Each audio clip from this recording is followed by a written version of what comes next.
Russian President Vladimir Putin has offered U.S. President Donald Trump a temporary one-year extension of the New START nuclear treaty.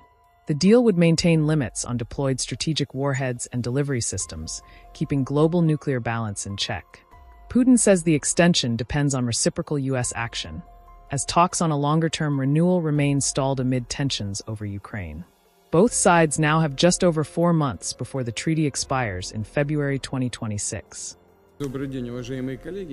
As a result of destructive steps by Western countries, the foundation of constructive relations and practical cooperation between nuclear-armed states has been significantly undermined.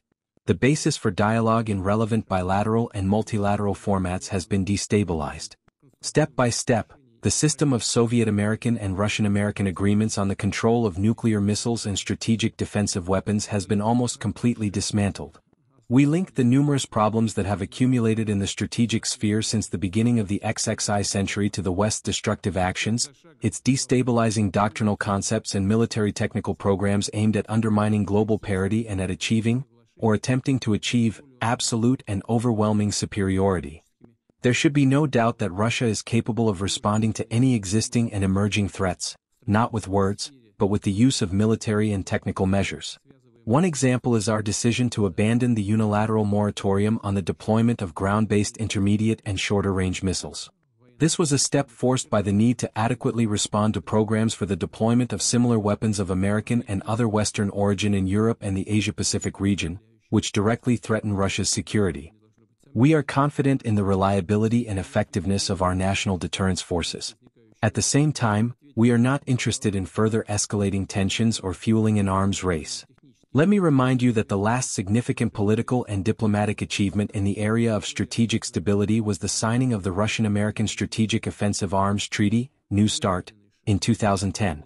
However, due to the extremely hostile policy of the Biden administration, which violated the fundamental principles on which the treaty was based, its full-scale implementation was suspended in 2023.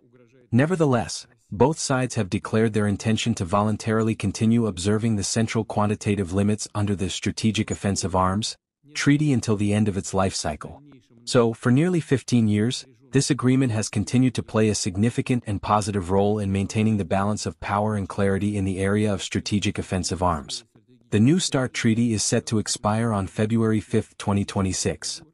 A complete rejection of the legacy of this agreement would be, in many respects, a mistaken and short-sighted step, which, in our view, would also negatively affect the achievement of the goals of the Treaty on the Non-Proliferation of Nuclear Weapons.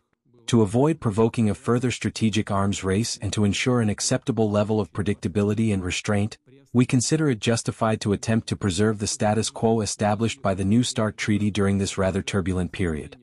Therefore, after February 5, 2026, Russia is prepared to continue adhering to the central quantitative limits of the Strategic Arms Reduction Treaty for 1 year. Going forward, based on an analysis of the situation, we will make a decision if we continue adhering to these voluntary self-limitations. We believe this measure will only be viable if the United States acts in a similar manner.